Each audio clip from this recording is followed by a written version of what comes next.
So, Persona 4 Golden is my second favorite video game of all time. It's got action, it's got romance, it's made me cry. It's not without its flaws, though. With the original Persona 4 releasing in 2008 and the remake of Persona 4 Golden in 2012, in June of this past year, Atlus announced they were going to start working on Persona 4 Revival. And I've decided that I want to give my opinion on what improvements should be made to the game. My main focus for this video in particular are the main social links. And I know you're looking at him right now and you're thinking, he's not a social link. I'm aware, but I have thoughts on him, so I'm going to talk about him. The gameplay loop is really the main reason that I love the Persona game so much, so I don't really have a lot to say about that, at least right now. But I think the thing that I'm focusing on today really is writing changes. I feel like this is pretty obvious, but I will be spoiling the ever-living daylights out of this game. I would not recommend watching this video until you've played the game. The game is so good. It actually is very thought-provoking. And I'm not going to be adding a lot of context to what I'm saying, so it's not going to make a whole lot of sense. If you haven't really played the game before, just watching this video instead of playing the game is just going to be doing you a massive disservice. Literally, it's on sale like every 3 days for like $10. Please note that this is not an analysis of Persona 4 Golden. It's not a recap.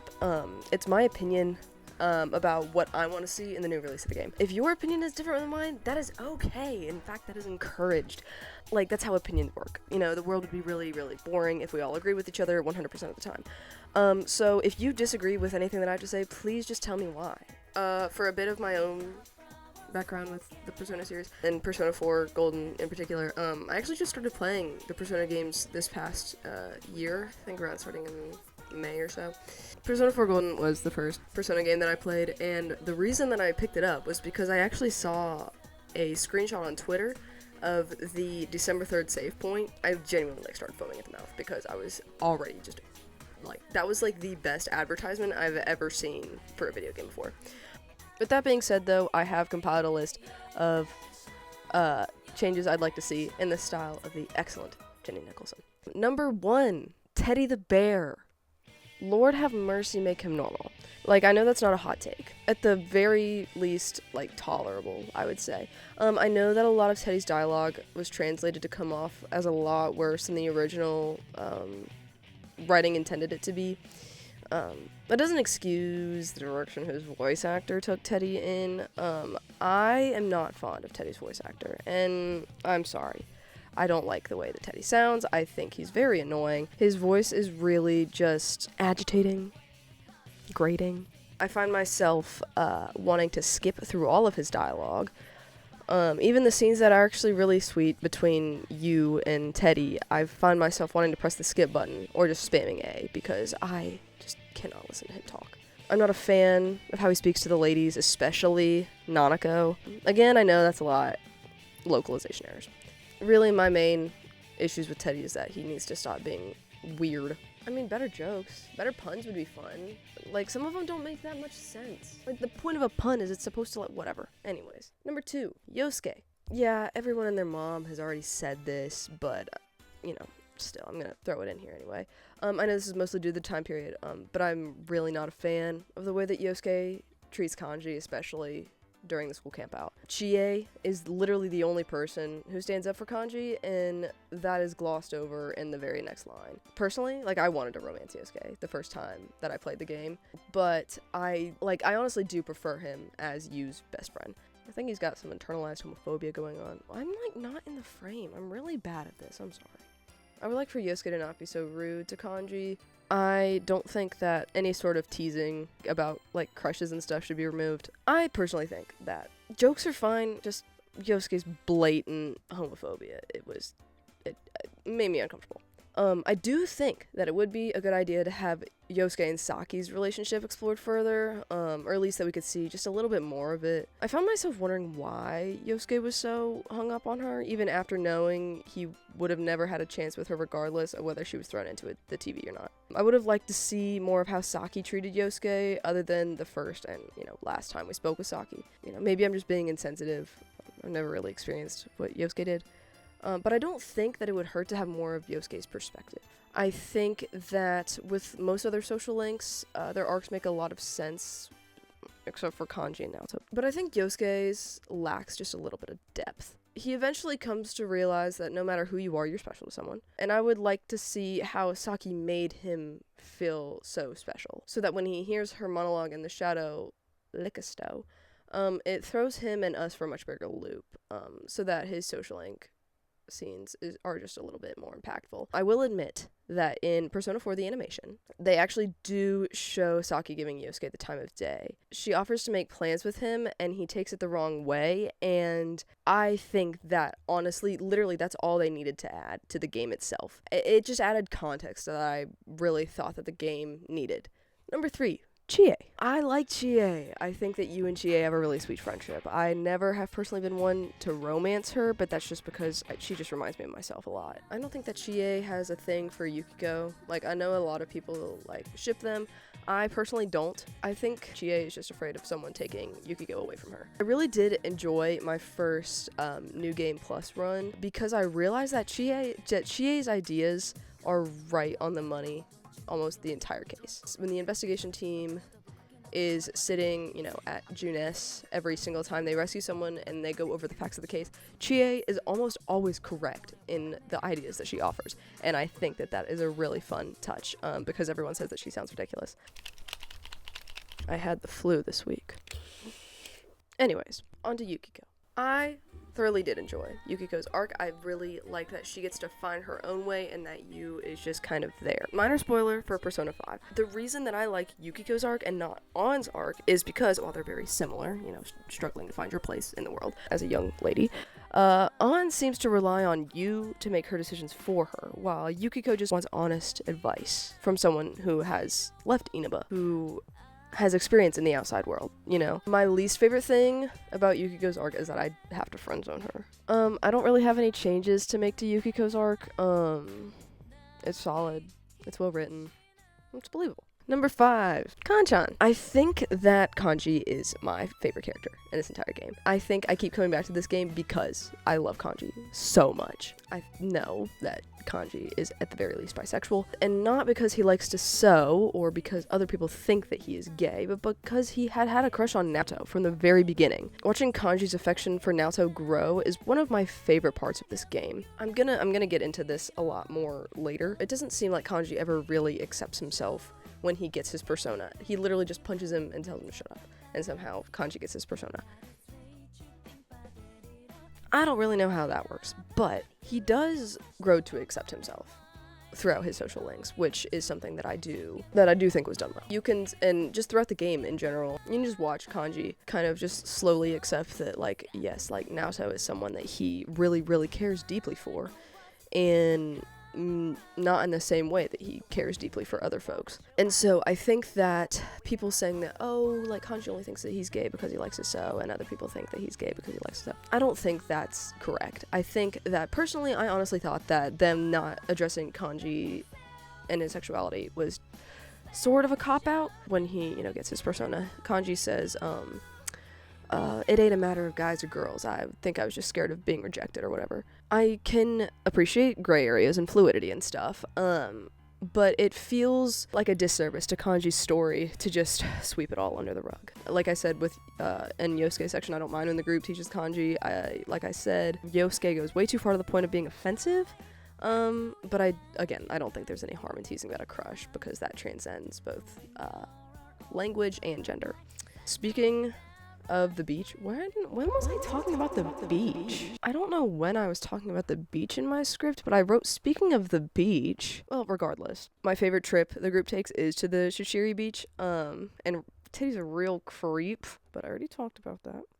Just their recreation of the birth of Venus gives me a giggle every single time. So my main thing with Kanji I would like to see is for him to actually explore his intentions with Naoto a little bit further, and for him and Rise to be best friends, which they are in my head. Which I know that might be controversial because of what she says to him at the very end and during Kanji's max social link. Kanji says that Rise comes to the textile shop and says that his dolls are creepy and that it hurt his feelings. And then by the end of him showing her stuff, she says, maybe you are pretty amazing after all. Yeah, maybe that was kind of a bitchy thing to say, but anyway. Speaking of Rise, number 6, she's best girl, and no one can change my mind. I don't have anything major for her. It's just more of an expansion of sorts.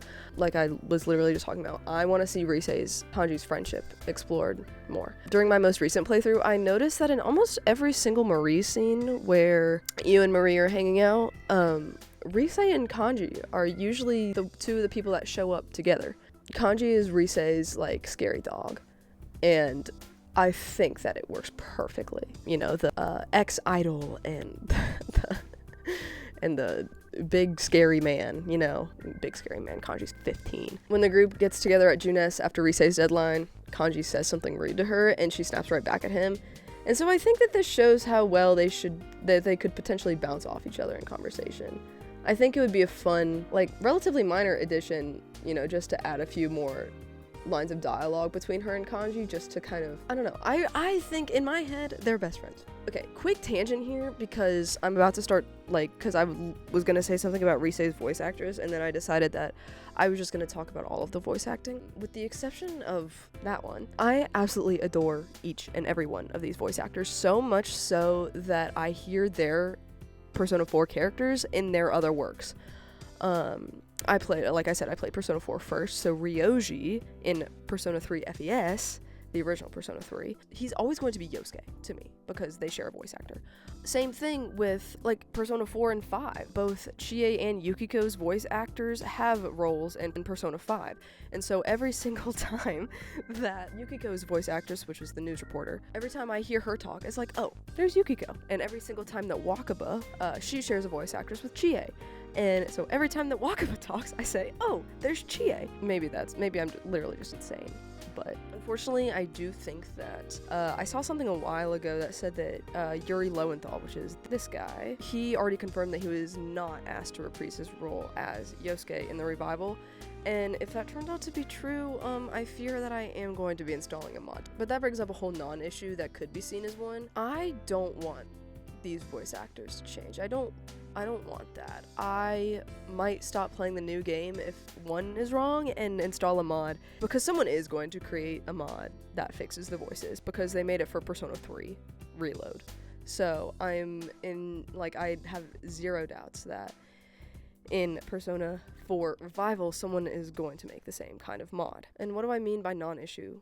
That could be seen as one. I guess what I'm getting at with this is that it's pretty unfair to the new voice actors, but I feel like that can also be seen as just give and take with trying to fill these kinds of shoes for, you know, characters as iconic as these, especially him.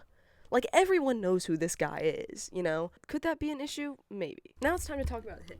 Mitsuo Kubo. I know he isn't a social link, like I said earlier, but I do have thoughts about him, and he has his own dungeon. So don't get me wrong, I did like the copycat killer red herring. I think that is really important for a murder mystery to have, and I don't think that it was done poorly. I just think that it could have done better. Introducing him at the very beginning of the game, it makes sense, but I think he's slightly irrelevant, and he's not too terribly interesting. I think you can run into him on the street like you can with Namatame, but it's so easy to miss. In my opinion, the game talks about Namatame a lot, enough to where you know who this guy is, and you really know, like, the gist of his situation, like, throughout the entire game. But Mitsuo, you only see him really pop up in April, and then you kind of have to go out of your way to find him in Inuma. I just think Mitsuo should be a little bit more prominent, you know, have him more in the background of some cutscenes, kind of like how Namatame's delivery truck is. So I think that they could do that with Mitsuo.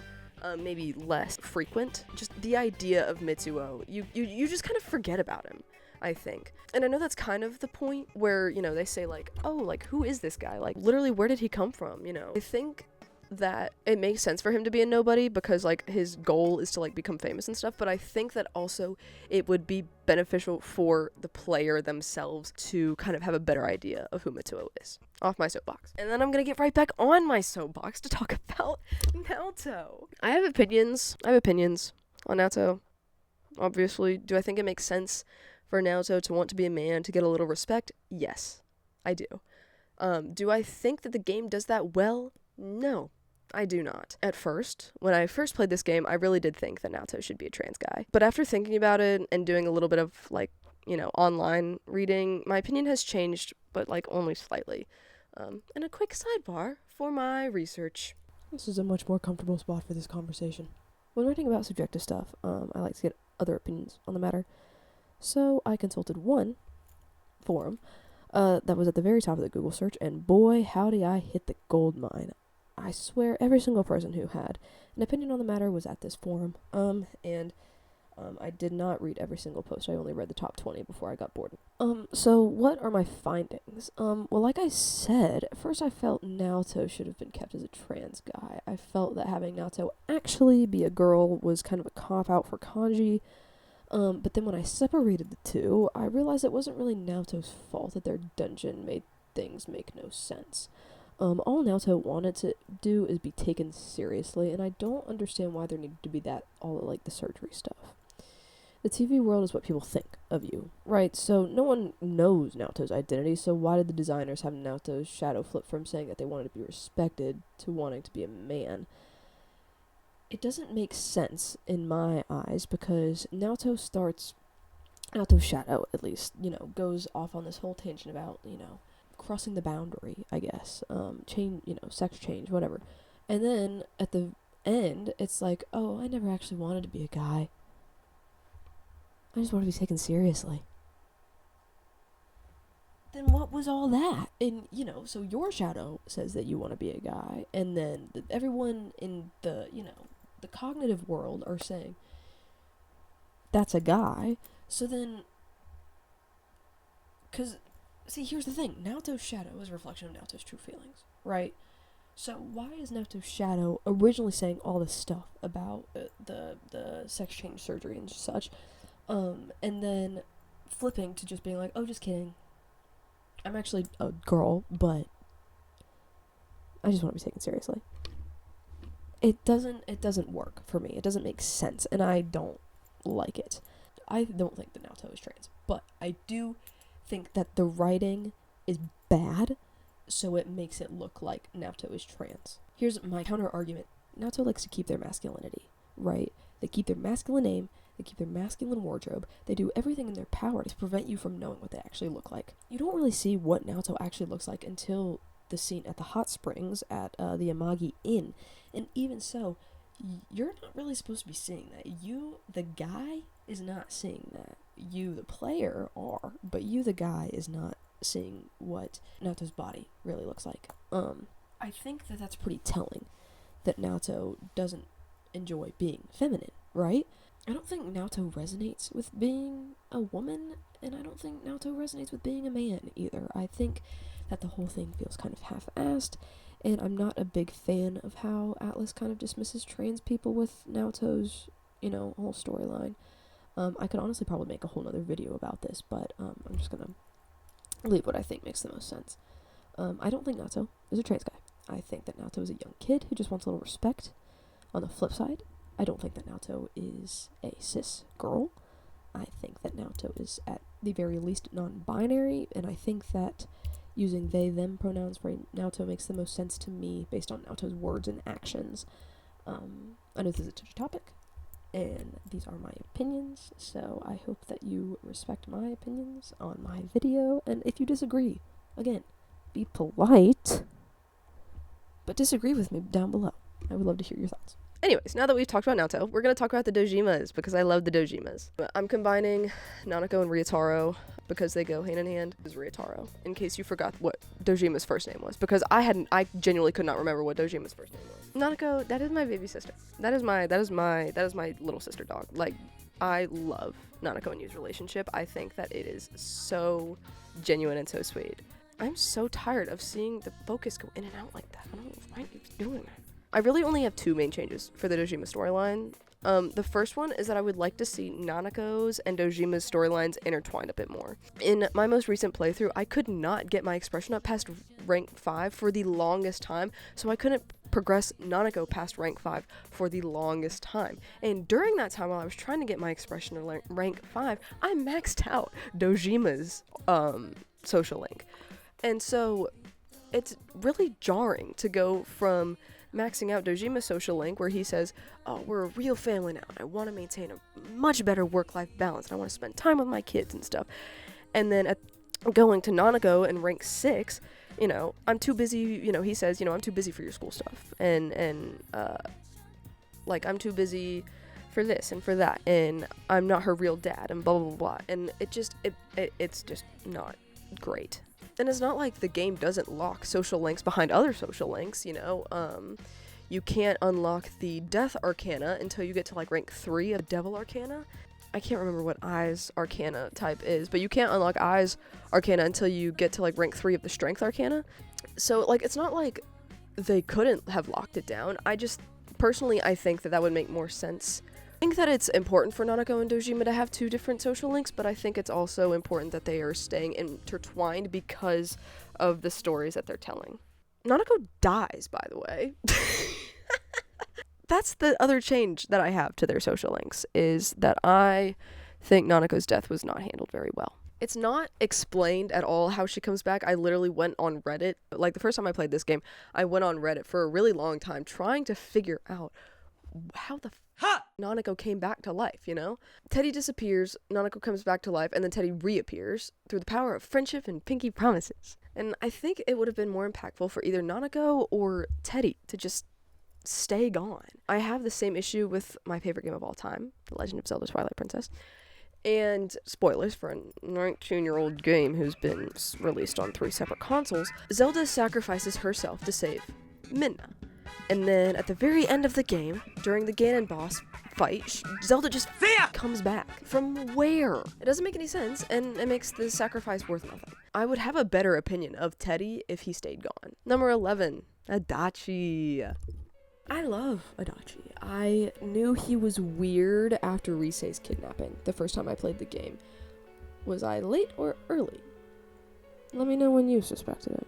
He's a fantastic villain. He's believable, he's not out of nowhere, and it really is well thought out. I saw something that said that Atlus originally considered to have Dojima as the villain, but I think they made the right choice with Adachi. I think that you can tell that Adachi knows that he suspects you and his friends are the one meddling in his affairs, from early on at least. And I think that the writers did a really great job of showing his descent just into complete and utter senselessness. I think that his interactions with the old woman are very telling. As someone who has treated him with nothing but kindness is met with just apathy. To me, that shows that he really sees the town of Inaba as just a punishment for him. And he starts his violence as a way to get back at the town for, like, just holding him there. It is nonsensical for normal people, but Adachi's not normal because he literally admits that he only joined the police force so that he could carry a gun. The only thing that I would improve about Adachi is how he communicates his fake information to the group.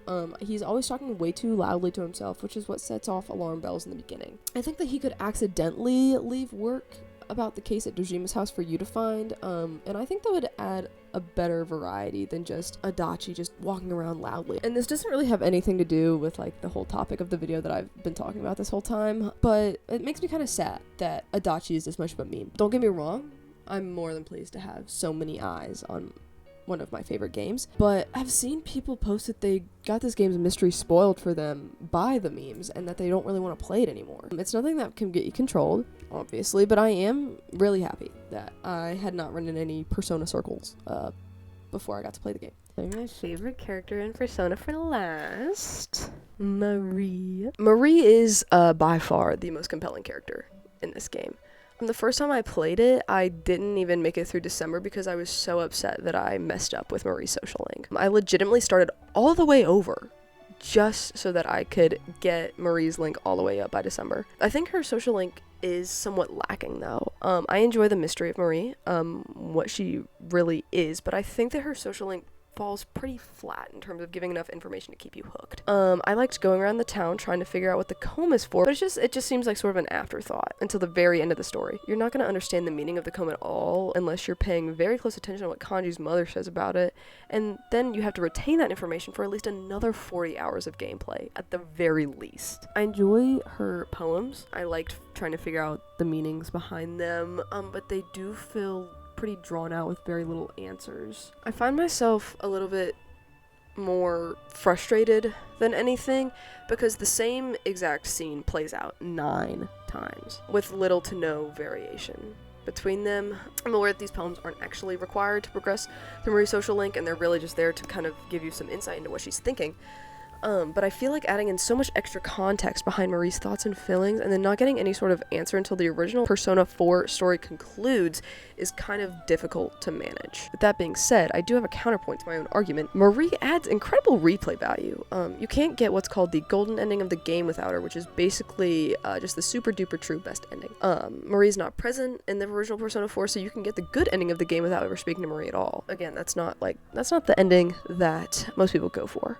There's a lot of details that you can miss very easily, and I did notice that in my most recent playthrough where I'd been paying closer attention to Marie, I did feel like I understood Marie a lot more. Maybe that's why they made her so vague. I would like a little notepad for Marie. Have some sort of in-game journal where I can look at pretty much any like important detail that we've learned about her. Sure, like I could go through the album, but I don't want to watch like the social link scenes over and over again just to try to like, just try to remember just one tiny little detail, because Marie's scenes are really long. Marine has longer scenes than most other characters in the game, and so having to go through her social link scenes sometimes can feel like a slog, and having to go through those over and over again just trying to retain small but somehow critical detail about her kind of sucks. I'm pretty sure you can only access the album from the couch in Yu's bedroom, which you can only access at night or on days that you don't have school. And like, I don't remember to do, I barely remember to do my social stat stuff, let alone my social link stuff, let alone look through old social link stuff. Like, there's so much to do in Persona 4, and I think that's part of why like I struggle to remember. And I also have severe ADHD, so I have memory problems. Maybe this is not a universal issue. Maybe this is just for me, but I'm sitting in front of Mitsuo now. Those are my thoughts on the main social links and what I would do with them if I feel compelled to, and I'm sure that I will, because I actually really enjoyed making this video. I'll make another one of these with the more minor social links and what I would do with them, as well as social links as a gameplay mechanic, because now that I'm saying it all out here, it kind of sounds like a good idea. But thank you so much for watching, and I will see you in a bit.